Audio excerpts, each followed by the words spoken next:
This year has been like no other. We're living through a pandemic that has killed 300,000 Americans across the United States, and more than 200 have died from COVID in Washington, D.C.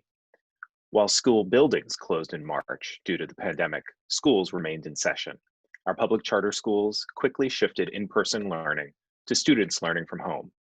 Desks, chalkboards, and worksheets transitioned to Zoom rooms, laptops, and Google Docs. Our schools also mobilized overnight to find ways to support students and their families beyond academics. Our educators have been working overtime no matter where they work. At the beginning of this new school year, about 20 schools figured out how to safely open their school buildings to students of essential workers and students who needed additional support. And dozens more found ways to keep their doors open to support communities in different ways, demonstrating what essential roles our public charter schools play across the city. 10 years from now, while we'll certainly look back at 2020 as a year of pain and tumult, I also hope that we will reflect upon the hope, progress, and clearer vision we developed as a city. As the chair of the DC Public Charter School Board, I'm proud of the work that our families, school leaders, community partners, Mayor Bowser, and all education leaders have done together. This year, we ensured our students would continue to learn and connect safely with their teachers and classmates. We've collaborated to accomplish many things. Schools created continuous education plans that share information about the school's academic programs and school policies. And we've worked with internet providers to support schools with purchasing mobile hotspots for their students.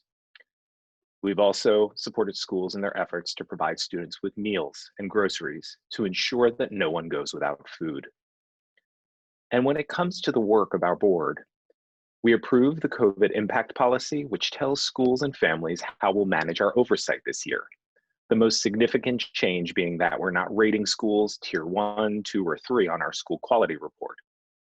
Our board also affirmed our belief that Black Lives Matter following the senseless murders of George Floyd and too many others. We vowed as a board to examine our practices through an equity lens. And as a board, we're now embarking on a journey to understand better the impact racism has on our communities. We also welcomed the opening of 5 new public charter schools, expanding further the options available to DC families. And this fall, we approved our only computer science middle school to expand to high school beginning next school year.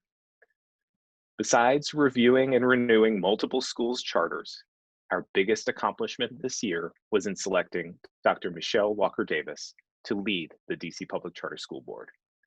We're grateful to all of the individuals, community members that participated in our listening sessions. The feedback we received informed the job description and the hiring process and will be core to the plans Dr. Walker-Davis develops moving forward.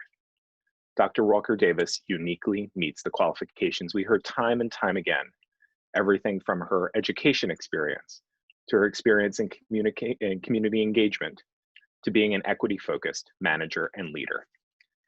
As we close out this year, there's much to remember and be thankful for.